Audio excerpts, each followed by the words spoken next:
నమస్కారం, welcome to I dream. Health talks with Vijitha కార్యక్రమానికి స్వాగతం. ప్రస్తుతం మనతో పాటు ఉన్నారు డాక్టర్ వి ఆదిత్య రంగనాథ్ గారు. ఇప్పుడు వారితో మాట్లాడి మరిన్ని విషయాలు తెలుసుకునే ప్రయత్నం చేద్దాం. నమస్తే అండి. నమస్తే మ్యామ్. నిజంగా మీరు చెప్పే టిప్స్ అయితే చాలా అద్భుతంగా ఉంటున్నాయండి. ప్రతి ఒక్కరికి చాలా న్యాచురల్గా వెంటనే ట్రై చేయాలి, వర్కౌట్ అవుతుంది అనిపిస్తుంది మీ మాటలు వినగానే, ఆ టిప్స్ వినగానే. అంత గాడ్స్ గ్రేస్ మ్యామ్. అంటే దేవుడిచ్చే నాలెడ్జ్, అంటే జనాలకి వెళ్ళాలి నా ద్వారా, ఏదో జస్ట్ నేను ఒక మీడియం అన్నట్లు, అంతమంది డాక్టర్స్ నేను ఒక మీడియం అన్నట్లు. ఓకే, టాపిక్ ఏంటంటే ఇప్పటి వాళ్ళలో తింటున్నారో లేదో తెలియదు కానీ ఈ కాంబినేషన్లో మనం కొన్ని పాత సినిమాల్లో కూడా చూసుంటాం. మజ్జిగన్నంలో ఉల్లిపాయ నంచుకొని తినడము, పచ్చిమిర్చి నంచుకొని తినడం, ఇలాంటివి. ప్రత్యేకించి ఇప్పుడు టాపిక్ ఏంటంటే మజ్జిగన్నంలో పచ్చి ఉల్లిపాయని నంచుకొని తింటూ ఉంటారు. తినటం వల్ల ఎటువంటి ప్రయోజనాలు కలుగుతాయి? మీరు అన్నట్లు నిజమే మేడం. మన తాతగారు అలాంటి వాళ్ళు తినేవారు. ఇప్పుడు దాన్నే ఫారెన్ కంట్రీస్లో కూడా ఆ రైస్ని మన అమ్ముతున్నారు అనమాట, బయట పాట్స్లో పెట్టి, మన ఏమంటారు మట్టి పాత్రలో పెట్టి. సో మళ్ళీ దాన్ని మనం ఇప్పుడు స్పెషల్గా, అంటే ఏమంటారు పాష్గా, కమర్షియల్గా మళ్ళీ తీసుకొస్తున్నాం అన్నట్లు. బట్ నిజమే. సో మీరు ఒకటి గమనించుంటే, పొద్దున్నే మనకి టిఫిన్స్ తినే టైంలో ఇప్పట్లా కాకుండా మన పెద్దవాళ్ళకి వాళ్ళకి అలవాటు చల్దన్నం తినడం. అలా ఈ టిఫిన్స్ జోలికి వెళ్ళే వాళ్ళే కాదు, ఇడ్లీలు దోశలు అవే లేవు. చల్దన్నం చక్కగా మీరు అన్నట్టు ఒక మంచిగా పచ్చి ఉల్లిపాయ కానీ, లేదంటే మన అదే పచ్చిమిర్చి కానీ చక్కగా ఇచ్చేసుకునేవాళ్ళు. సో ఇప్పుడు దానికి కూడా ఒక పద్ధతి ఉంది. అంటే పొద్దున్నే ఏదో ఫ్రెష్గా చేసుకోవడం కాకుండా నైట్ టైమే వాళ్ళు రైస్ని, వాటర్ కొంచెం మన ఏమంటారు పెరుగు యాడ్ చేసేసి, లేదా గంజి, మన బటర్ మిల్క్ యాడ్ చేసేసి అలా వదిలేసి మార్నింగ్కి కొంచెం అది బాగా తయారవుతుంది, అప్పుడు తీసుకునేవారు. సో దీనివల్ల వచ్చే బెనిఫిట్స్ మెయిన్గా తెలుసుకుందాం. అండ్ చాలా మందికి అపోహ ఉంటుంది, అంటే ఇప్పుడు రైస్ కదా, ఒకవేళ డయాబెటీస్ ఉన్న వాళ్ళు తినకూడదు కదా అలా, లేదంటే ఎక్కువ చలవ చేసేస్తే మళ్ళీ జలుబు చేస్తుందా, ఇలాంటివి ఉన్నాయి కదా, ఉంటాయి. సో బేసికలీ ఉల్లిపాయ గురించి మనం మాట్లాడుకుంటే కనుక, ఉల్లి చేసే మేలు తల్లి కూడా చేయదు అనే ఒక నానుడి మనం విన్నాం కదా. సో ఎందుకు అని అంటేనండి, ఉల్లిపాయ చాలా బెనిఫిట్ ఏంటి, ఒకవేళ ఆస్తమా ఉన్న వాళ్ళకి కూడా, అంటే సరే ఒకవేళ చెప్తున్నా, ఒకవేళ వింటర్ ఉంది, మనకి నోస్ బ్లాకేజ్ అయింది, ఉల్లిపాయ ముక్కని కట్ చేసి హాఫ్కి మన పిల్లో పక్కన, దిండి పక్కన పెట్టుకుంటే కూడా మనకి ఆ ఏమంటారు ఆ వ్యాపర్స్ మనకి బ్రీతింగ్ బాగా హెల్ప్ చేసి ఆ బ్లాకేజెస్ క్లియర్ అయిపోతాయి. ఎవరైతే ఆస్తమాతో, అంటే ఊపిరి తీసుకోవడానికి ఇబ్బంది పడి నోస్ బ్లాక్ అయిపోయిందని, సైనస్ ప్రాబ్లం ఉందనో, అర్ధరాత్రి లేచి కూర్చుంటారు ఆయాస పడుతూ, ఊపిరి అందక. సో అలాంటి వాళ్ళకి ఏంటంటే ఇది ఈజినెస్ ఇస్తుంది అన్నట్టు, జస్ట్ పిల్లో పక్కన పెట్టుకుంటేనే. అలాంటిది మనం లోపలికి తీసుకుంటే ఇంకెంత బెనిఫిట్ వస్తుంది. అండ్ ఇంకొకటి, చిన్నపిల్లలకి ఒకవేళ ఏమైనా కఫం చేరింది అనుకోండి, ఈవెన్ న్యూమోనియా లాంటిది, ఏమైనా లంగ్ ఇన్ఫెక్షన్స్ వచ్చింది, న్యూమోనియా వచ్చింది అనుకోండి, అలాంటి వాళ్ళు కూడా ఒకనొక రెమెడీ యాక్చువల్గా ఈ ఉల్లిపాయని కట్ చేసేసి, అంటే కాళ్ళకి ఎలా సాక్సెస్ లోపల ఈ ఉల్లిపాయలు వేసేసి దాన్ని కాలికి తొడిగేస్తారు చిన్నపిల్లలకి, బేబీస్కి, వాళ్ళకి.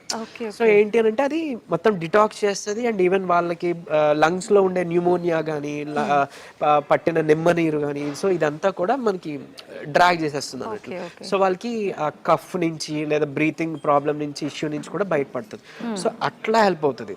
అండ్ ఈవెన్ ఇప్పుడు వినే ఉంటారు ఆనియన్ షాంపూస్, ఆనియన్ ఆయిల్స్ అని, సో హెయిర్ గ్రోత్ అన్నట్లు. సో ఇంటర్నల్ గా కూడా తీసుకోవడం వల్ల మనకి ఏంటి అని అంటే, ఎవరైతే ఆస్తమా నుంచి చాలా క్రోనిక్ గా చాలా ఇయర్స్ నుంచి బాధపడుతున్నారో వాళ్ళకి కూడా హెల్ప్ అవుతుంది. అండ్ మోర్ ఓవర్ ఇప్పుడు చాలా మంది థైరాయిడ్ వచ్చిందని అంటే లైఫ్ లాంగ్ వాడాలి, థైరాక్సిన్ వాడాలి, సో అట్లా అంటారు కదా. అలాంటి వాళ్ళకి కూడా ఒక పచ్చి ఉల్లిపాయ మీరు డైలీ తీసుకోవడం మొదలు పెట్టండి. నిజంగా చెప్తున్నా, మీరు విత్ ఇన్ 3 months లో మీరు చేంజెస్ చూస్తారు. పచ్చి ఉల్లిపాయ తీసుకోండి, తర్వాత అదే ఉల్లిపాయతో రసంలా చేస్తాం కదా, చిన్న చిన్న ముక్కలు మనం మిక్సీలో చేసి స్క్వీజ్ చేస్తే మనకు వస్తుంది. ఆయిల్ని త్రోట్కి ఇక్కడ మసాజ్ చేసుకోండి, అంటే థైరాయిడ్ గ్లాండ్ ఇక్కడ ఉంటుంది, థైరాయిడ్ గ్రంథి, సో అక్కడ మనం మసాజ్ చేసుకోవాలి. అంటే మనం పేస్ట్ చేస్తే వచ్చే ఆ జ్యూస్ని సో ఆ జ్యూస్ని మనం పిండి దాన్ని అప్లై చేసుకుని మనకి మసాజ్ చేసుకోవాలి.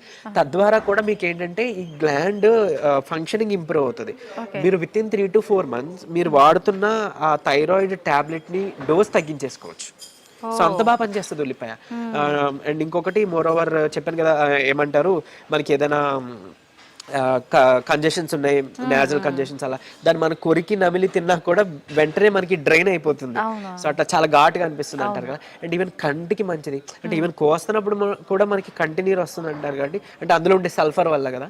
సో ఏంటంటే అది కంటికి కూడా చాలా మంచిది. అంటే ఇందులో ఉండే ఏదైతే మలినాలు ఉన్నాయో అది క్లియర్ అవుట్ చేస్తూ సైట్ ఇంప్రూవ్ అవడానికి కూడా హెల్ప్ అవుతుంది.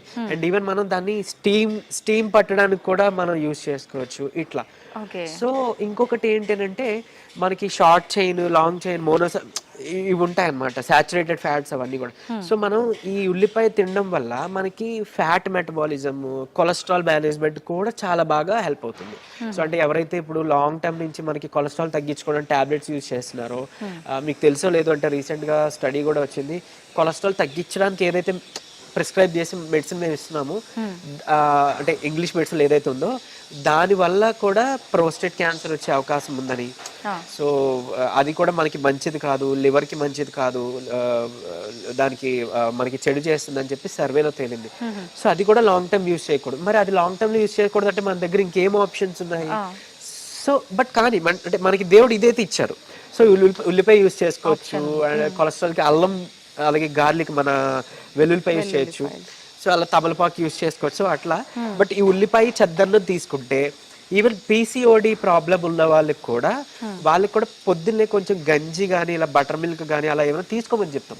అదేదో డైరెక్ట్ గా మనం చల్లదనమే తయారు చేసుకుంటే నైట్ ఒకటి ఫెర్మెంట్ అవుతుంది, నైట్ అంతా పులుస్తుంది, దానివల్ల మనకి వైటమిన్ B12 వస్తుంది. సో ఎక్స్టర్నల్ గా మనం మల్టీవిటమిన్ టాబ్లెట్ తీసుకోవాల్సిన లేదు.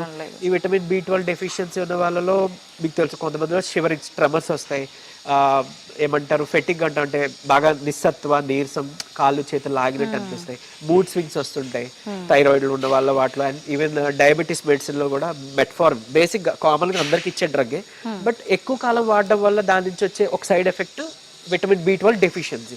సో వాళ్ళలో కూడా ఇవి మనం గమనిస్తుంటాం. ఈవెన్ అరికాలు, తిమ్మిర్లు, మంటలు అని చెప్తారు, so vitamin B12 deficiency. So అలాంటి వాళ్ళు కూడా చక్కగా ఇది తీసుకుంటే కనుక మనకి అంటే ఫెర్మెంటెడ్, బాగా పులియబెట్టిన ఫుడ్ తీసుకోవడం వల్ల విటమిన్ B12 వస్తుంది. సో అటు పీసీఓడి వాళ్ళకి కూడా ఈ ఉల్లిపాయ చాలా ఇంపార్టెంట్. ఇనోవెస్ట్రాల్ ఉంటుంది ఈ ఉల్లిపాయ ఆనియన్ వాటర్ లో, అట్లా ఐ మీన్ ఆనియన్ సోక్ చేసిన దీంట్లో. సో దాంట్లో ఉండే సల్ఫర్ ఉంటుంది, మన హెయిర్ గ్రోత్ కూడా హెల్ప్, అంటే మనం తింటే కూడా సర్క్యులేషన్ పెరుగుతుంది కదా. సో చల్లదన్నం తింటే చెప్పాలంటే మనకి హార్ట్కి పనిచేసేస్తుంది, బ్లడ్ సర్క్యులేషన్, హెయిర్కి పనిచేస్తుంది, ఇమ్యూనిటీ ఇస్తుంది, కొలెస్ట్రాల్ మేనేజ్మెంట్కి పనిచేస్తుంది, డిటాక్స్ అవ్వడానికి హెల్ప్ చేస్తుంది, ఈవెన్ మనకి థ్రోట్ ఇన్ఫెక్షన్స్ బయటపడేస్తుంది, లంగ్స్కి ఇంపార్టెంట్, అంటే ఆల్మోస్ట్ ఇంకా వైటల్ ఆర్గన్స్ అన్ని కవర్ అయిపోయినాయి కదా ఐస్ కానీ అని. సో అందుకు చెప్పాలంటే ఉల్లి చేసే మేలు తల్లి కూడా చేయదంట. సో చల్లదన్నం ఈ లెక్కను తీసుకోవడం చాలా మంచిది, ఇది ఎవరైనా తీసుకోవచ్చు. కొంతమంది ఏంటి అని అంటే మరీ బాడీ చలవ చేసేస్తుంది, కొంచెం ఇబ్బంది ఉంది అనే వాళ్ళు మాత్రం వీటిలో ఎయిదర్ చిన్న ముక్క అల్లమైనా యాడ్ చేసుకోండి, లేదంటే పెప్పర్ అంటాం, పెప్పర్ కానీ అదే మన మిరియాల పొడి కానీ, లేదంటే లాంగ్ పెప్పర్ అంటాం, అంటే మన ఏమంటారు పిప్పళ్ళు తెలిసిన వాళ్ళు పిప్పళ్ళు కూడా కొంచెం పొడిలో యాడ్ చేసుకోవచ్చు. పత్యానికి వాడుతుంటారు కదండి.